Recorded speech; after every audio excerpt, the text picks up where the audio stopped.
Bueno, vamos a abrir nuestra Biblia en Mateo capítulo 9. Hemos estado cubriendo Mateo capítulo por capítulo y la semana pasada cubrimos el 8 y pequeña parte del 9. Y del 10 en adelante esto empieza a ponerse muy bueno.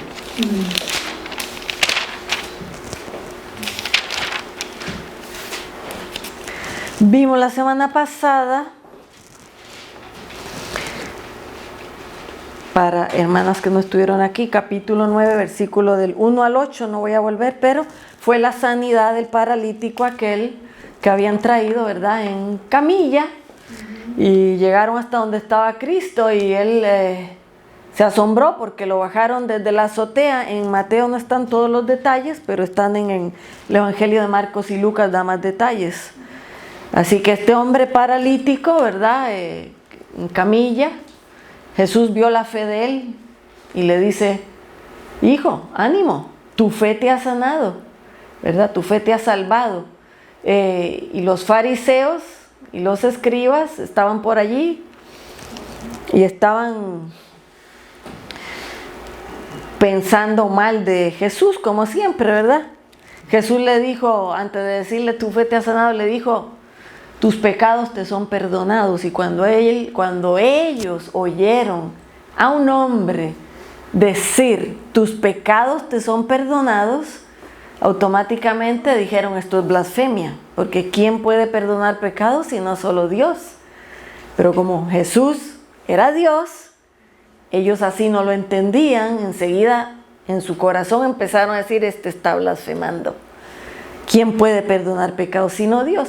Sin embargo, Jesús, que conocía sus pensamientos, les dijo: ¿qué es lo que están cavilando ahí en sus corazones? ¿Verdad? ¿Qué es más fácil? ¿Qué es más fácil? ¿Que yo le diga a este hombre: tus pecados son perdonados, o levántate y camina? ¿Verdad? Él quiso llamar la atención de ellos, la conciencia, y le dijo: para que sepáis que el Hijo del Hombre tiene potestad de perdonar pecados, a ti te digo, levántate, camina y recoge tu catre y vete a tu casa. Y entonces dice allí que cuando ellos vieron eso, la multitud entera glorificaron a Dios de ver semejante, ¿verdad?, semejante milagro que Dios había hecho allí.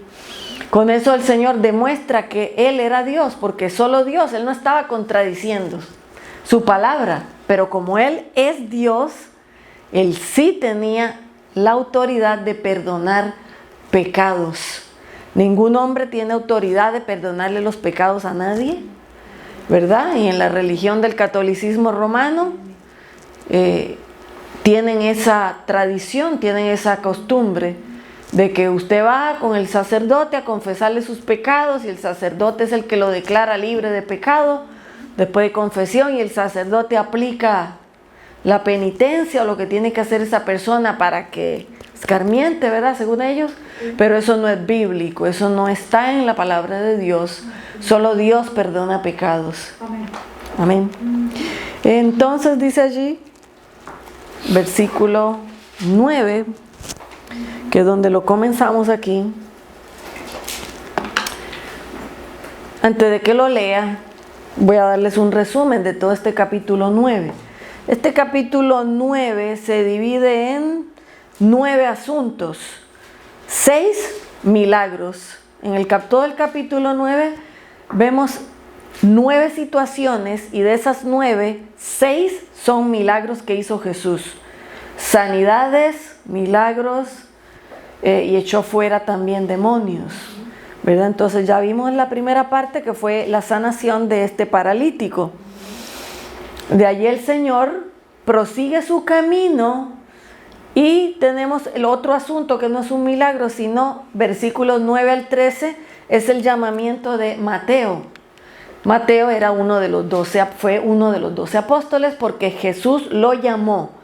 Ninguno de los apóstoles se pusieron a ellos mismos, ¿verdad? Ninguno de ellos dijo: me declaro apóstol de Jesucristo, ni me declaro, ¿verdad?, profeta, etcétera, etcétera. Estos hombres fueron escogidos por Jesús para que fueran sus apóstoles, los que ellos seguirían después de que Cristo cumpliera su misión, seguirían con la proclamación del Evangelio. Así que Mateo llega a ser uno de ellos y es quien escribe el Evangelio según San Mateo. Y dice la Biblia que él era un cobrador de impuestos, o ellos le llamaban publicano. ¿Y qué hacían ellos? ¿Cuál era el deber de ellos? Bueno, acordémonos que esto se desarrolla en medio del Imperio Romano. En ese momento y en ese tiempo Israel no era libre. Ellos estaban sujetos al yugo de Roma y tenían que pagar impuestos a Roma. Entonces, en cada provincia donde estaba colocado un gobernador, ¿verdad? El gobernador puesto allí por el Imperio Romano, había cobradores de impuestos que cobraban los impuestos al pueblo y que eran entregados a Roma. ¿Qué pasó? Ellos tenían muy mala fama dentro del pueblo judío. Los cobradores de impuestos, los fariseos y los escribas, que eran muy estrictos en cuanto a la ley, pero que eran bastante hipócritas, ¿verdad? Porque decían, pero no hacían. Catalogaban a estos cobradores de impuestos como pecadores. ¿Y por qué? Bueno, en parte tenían razón, que todos eran pecadores, todos somos pecadores, pero ellos tenían la costumbre que hoy no ha desaparecido, esa costumbre, la costumbre de la estafa, la costumbre de querer extorsionar o cobrar más de la cuenta, que es pecado ante el Señor. Pues ellos no solo cobraban el impuesto que se debía, sino que cobraban más caro ese impuesto y se robaban el dinero, ¿verdad? Por eso en otra ocasión Jesús llama a un hombre que se llamaba Zaqueo y él también era cobrador de impuestos. Eso está en el Evangelio de Lucas, si no me falla la memoria. Y cuando Jesús iba pasando por el lugar, Zaqueo era de baja estatura, dice la Biblia, y se trepó en un árbol para poder mirar a Jesús, para que Jesús le prestara atención. Y Jesús le dijo: Zaqueo, baja de ahí. Sabía el nombre, lo llamó: bájate de ahí, que yo voy a comer contigo a tu casa. Y Zaqueo lo lleva a Jesús a su casa, lo invita a comer y se arrepiente de sus pecados. Y le dice al Señor: Señor, al que yo le he cobrado de más, yo se lo voy a devolver, ¿verdad? Y voy a rectificar todo lo que he robado. Y Jesús le dijo: hoy ha venido la salvación a tu casa. ¿Por qué? Porque el arrepentimiento es lo que quiere el Señor de nosotros. Aunque ellos eran catalogados como pecadores, Jesús miró su corazón y lo llamó al arrepentimiento. Así hizo con Mateo también, ¿verdad? Los fariseos y los escribas, que eran los religiosos, aquellos que ante la sociedad eran considerados como de la alta sociedad, o los doctores de la ley, o los que tenían un rango en el templo, ¿verdad? Para ellos estos cobradores de impuestos eran lo más bajo de la sociedad. Igualmente que todas las prostitutas, ¿verdad? Jesús dijo, en una ocasión le dijo: les aseguro que delante de vosotros van los cobradores de impuestos y las prostitutas, porque se arrepintieron, mas vosotros no queréis creer a mi mensaje. Entonces el Señor Jesucristo dijo: no vine a llamar justos, sino a pecadores.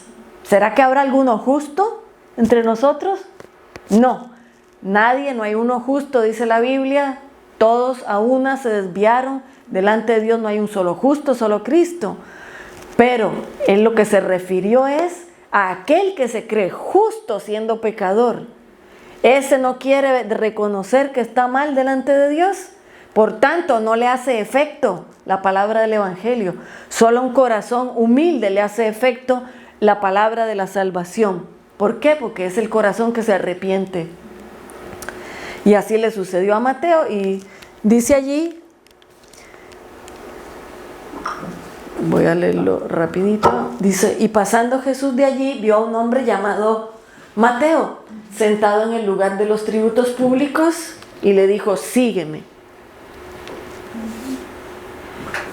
Sucedió que estando Jesús sentado a la mesa en casa, he aquí muchos publicanos y pecadores que habían venido, estaban sentados a la mesa con Jesús y sus discípulos. Y cuando los fariseos lo vieron, decían a sus discípulos: ¿por qué come su maestro con los publicanos y pecadores? Al oírlo, Jesús les dijo: los sanos no tienen necesidad de médicos, sino los que están enfermos. ¿Se refería a la enfermedad física o a la espiritual? A la espiritual, ¿verdad? A la enfermedad que se llama pecado. Vayan pues y aprendan qué significa misericordia quiero y no sacrificio, porque yo no he venido a llamar justos, sino pecadores. ¿Verdad? El Señor le dijo: vayan y aprendan. Eso era por lo que pude estudiar, era un dicho muy común en Israel. Ir y aprender qué significa. Era un dicho conocido de los mismos fariseos y escribas. Ir y aprender qué significa. Y Jesús cita ciertos versículos del Antiguo Testamento donde Dios decía: misericordia quiero. No me traigan holocaustos, sacrificios, y su corazón anda chueco, con rencores, torcido. ¿De qué valen los sacrificios que me puedan traer al altar? Quiero que tengan misericordia con el prójimo y que practiquen la justicia. Eso es lo que el Señor les dijo. Ahora, vine a llamar a enfermos, no a los que están sanos. O sea, al que sabe que está enfermo, que reconoce que está mal, ese le hace efecto el llamado del Señor. Al que no le va a hacer nada de efecto, porque el orgullo se interpone. El orgullo está allí y decimos: ah, no, yo no necesito, yo no le hago mal a nadie, ¿verdad? Mira, ese sí es un pecador, esa es una pecadora. Yo no, yo soy cristiana, voy a la iglesia, etcétera, etcétera. Bueno, el cual puede ser cierto en parte, pero en parte lo que el Señor quiere es un corazón contrito y humillado. No desprecia a Él. Amén. Dice allí, de ahí el Señor, ¿verdad?, habla de otro asunto acerca del ayuno, versículo 14 al 17. Dice aquí: entonces los discípulos de Juan fueron a Jesús y le dijeron: ¿por qué nosotros y los fariseos ayunamos frecuentemente, pero tus discípulos no ayunan? ¿Verdad? Otra vez enfocados en una labor, en una obra, que no está mal, ¿verdad? Pero que ellos lo hacían por un rito, por una costumbre, por una religión, pero no lo hacían de corazón. Ese era el problema, no era que estuviera mal el ayuno. Entonces decían: bueno, aquí nosotros ayunamos, los discípulos de Juan el Bautista ayunan, ¿y por qué ustedes no ayunan? Se la pasan come que te come. Y Jesús les dijo: ¿puede tener luto los que están de bodas mientras el novio está con ellos? Jesús hace una ilustración de un casamiento, ¿verdad? ¿Quién en un casamiento va a ayudar? Pues nadie, todos vamos a comer a la fiesta, ¿no? Porque hay alegría, porque hay una celebración. Estamos para disfrutar de una comida.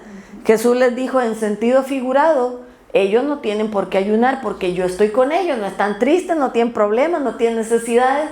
Yo suplo todo lo que necesitan en este momento.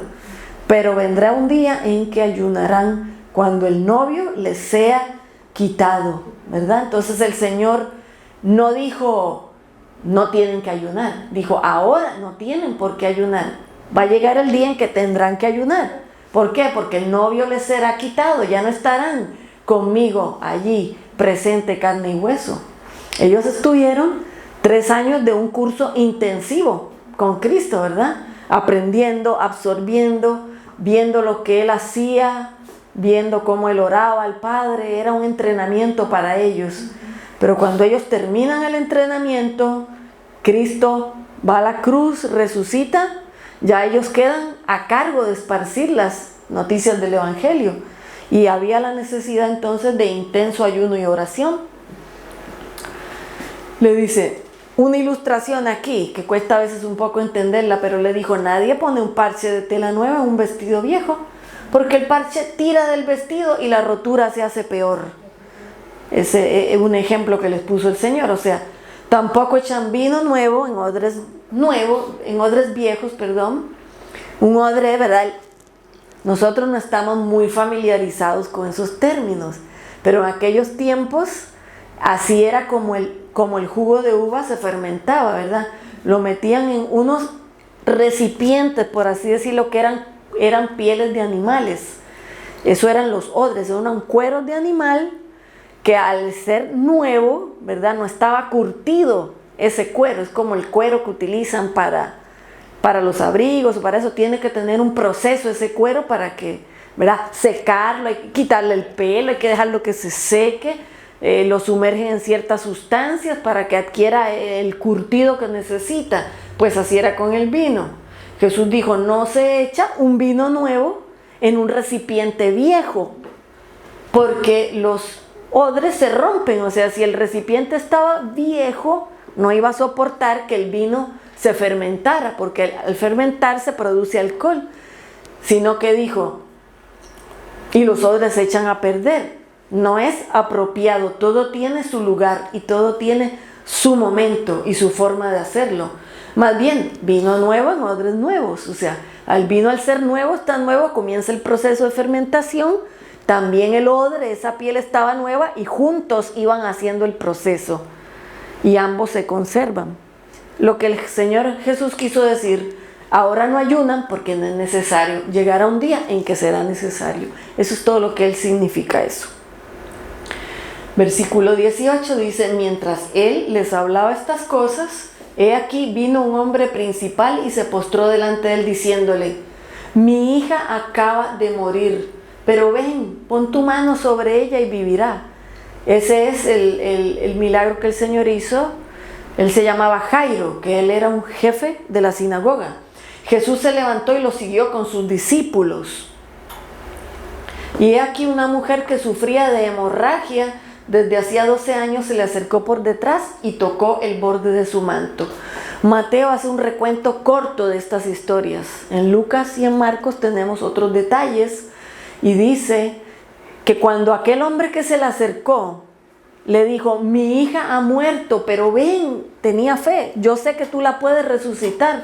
Cuando él iba de camino, se le presenta a esta otra mujer y Mateo lo da en un recuento muy corto, pero dice la Biblia que era una mujer que hacía 12 años tenía un sangramiento continuo, que había gastado todo en doctores y que nadie lo había podido sanar, había botado el dinero, ¿verdad? Aquí ya se adelanta y dice, fue y tocó el borde de su manto. En los otros evangelios ella decía, si tan solo yo toco, si yo le toco el manto, yo sé que Él tiene poder para sanarme, ¿verdad? Pero entendamos algo, que esa enfermedad era una cosa muy vergonzosa para una mujer. Una mujer con una menstruación crónica y continua estaba inmunda para la sociedad de Israel. Ella no podía sentarse en la sinagoga, ella no podía ir a la sinagoga, ella no podía estar en sitios públicos. Esa mujer tenía que estar apartada totalmente de la ciudad, porque ella, al tener ese flujo continuo de sangre, estaba en un estado de inmundicia para la ley. Entonces ella era una mujer sufriendo por 12 años. El rechazo, por eso ella no se le presentó de frente a Jesús y le dijo, Señor, sáname. Quería que fuera en secreto, porque ella pasaba una tremenda vergüenza con esta enfermedad. Pero la fe de ella la hizo, por eso ella dijo, no necesito que nadie lo sepa, solamente que yo toque su manto, ¿verdad? Y esa fe de ella, vamos a ver qué dice aquí. Porque ella pensaba dentro de sí, si solamente toco su vestido seré sanada. Pero Jesús, volviéndose y mirándola, le dijo, hija, ten ánimo, tu fe te ha salvado. Y la mujer fue sanada desde aquella hora, ¿verdad? Y dice en el recuento de Lucas que antes de que ella llegara y la pudiera tocar el manto, Jesús iba apretujado en una multitud. Todo el mundo lo estaba tocando y Jesús, cuando él siente que le tocaron, dice la Biblia que salió poder de él. Él sintió que salió poder y le dijo, ¿quién me tocó? Y los discípulos le dijeron, maestro, ¿por qué preguntas que quién te tocó si aquí vamos apretujándonos todos? Era una bola ahí de gente eso, ¿verdad? No, ¿quién te tocó si todos te están tocando? Pero él sintió que el poder había salido de él. y le dijo, se volteó, la miró y le dijo, hija, ánimo, no la avergonzó, tu fe te ha sanado. Y no se puso el Señor a publicar cuál era la enfermedad. Lo sabemos por la historia, pero el Señor no humilla a nadie. La sanó y tuvo de ella misericordia. Dice versículo 23, cuando Jesús llegó a la casa del principal, que era el que se le acababa de morir la niña, dice, vio a los que tocaban las flautas y a la multitud que hacía bullicio. En los velorios eso era común. Llegaban las mujeres que gritan, las que lloraban y empezaban a hacer el duelo y tocaban, ¿verdad? Por el duelo. Y Jesús les dijo, quítense porque la niña no ha muerto, sino que está durmiendo. Y se burlaban de él. Dice, cuando hubieron sacado a la gente, él entró y la tomó de la mano y la muchacha se levantó. En otro de los evangelios dice que él le dijo, niña, a ti te digo, levántate. Y salió esta noticia por toda aquella tierra, ¿verdad? Entonces, él les dijo, por favor, no se lo digan a nadie, porque Jesús no vino con el plan de hacerse famoso. Él cuando él estuvo y hacía milagros decía, que nadie se entere, no lo digan, no lo divulguen. Sin embargo, la alegría de la gente era tanta que era imposible de ocultar, ¿verdad? Y más se esparcía la fama, y más gente lo seguía, y más multitudes venían porque querían ser sanados. Después de allí, versículo 27.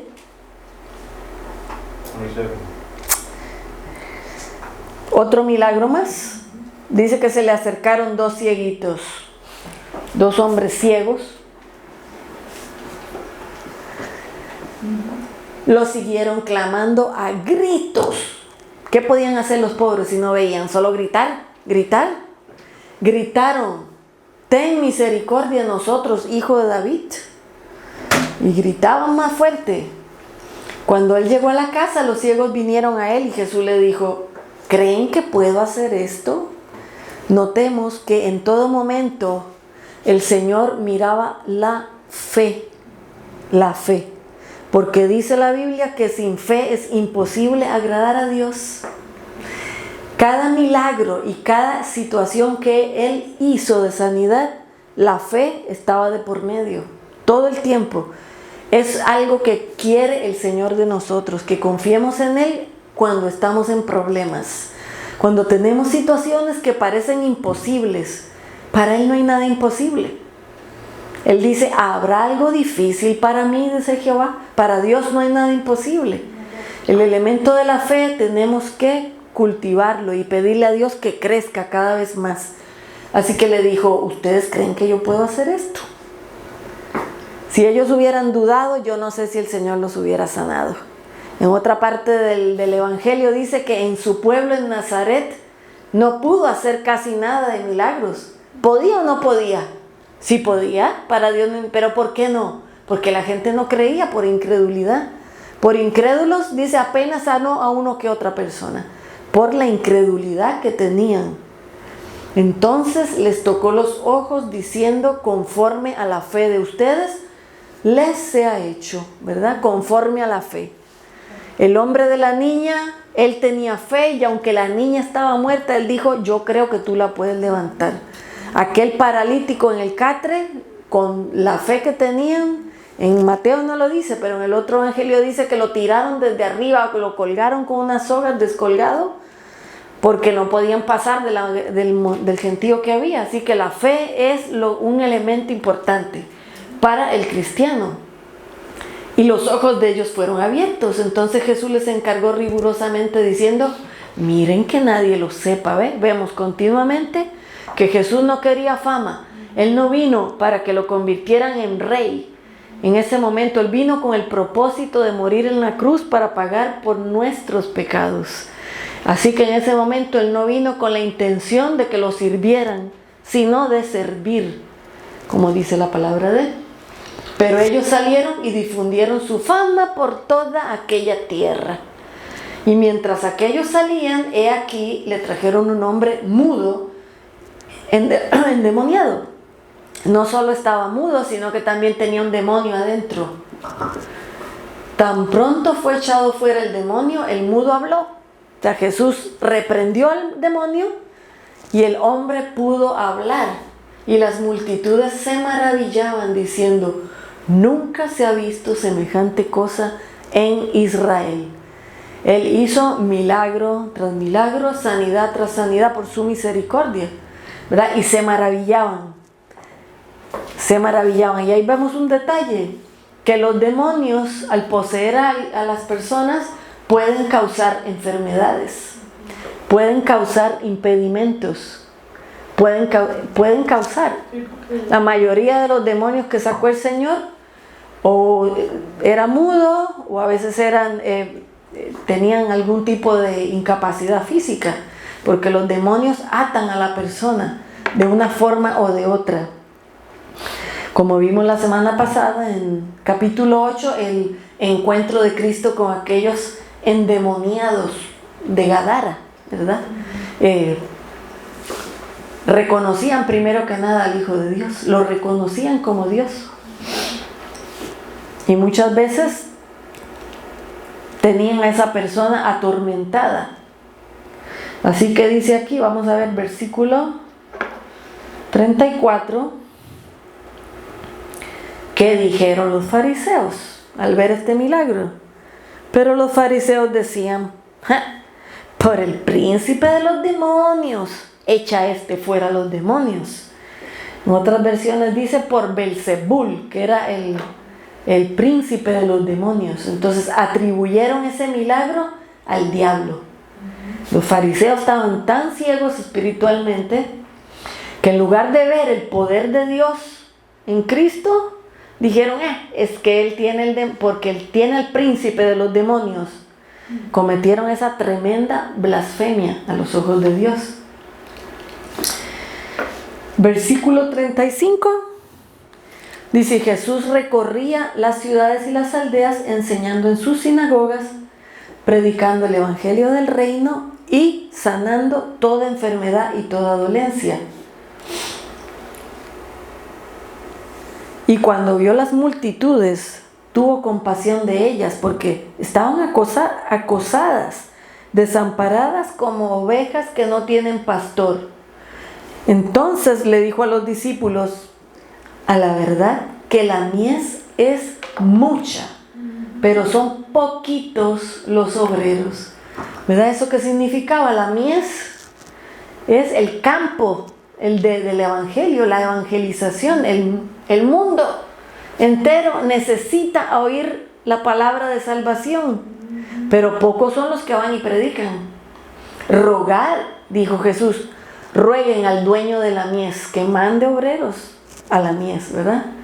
Entonces ahí vemos que el mismo Señor Jesucristo dijo: la verdad que esto es mucho, pero son pocos los que quieren ir. Roguemos al Señor para que Él mande más gente a evangelizar, ¿verdad? ¿Tengo un poquito de tiempo? Sí. Capítulo 10. Ok. El capítulo 10 de Mateo se divide en varios asuntos. 7 asuntos vemos en el capítulo 10 de Mateo. El primer asunto que vemos aquí es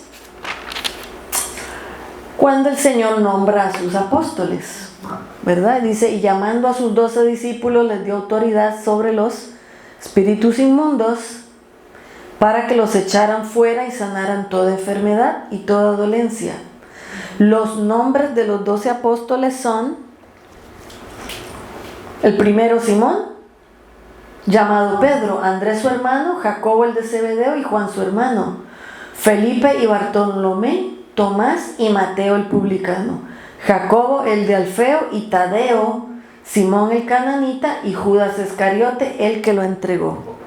Ahí están los nombres de los 12 apóstoles que Jesús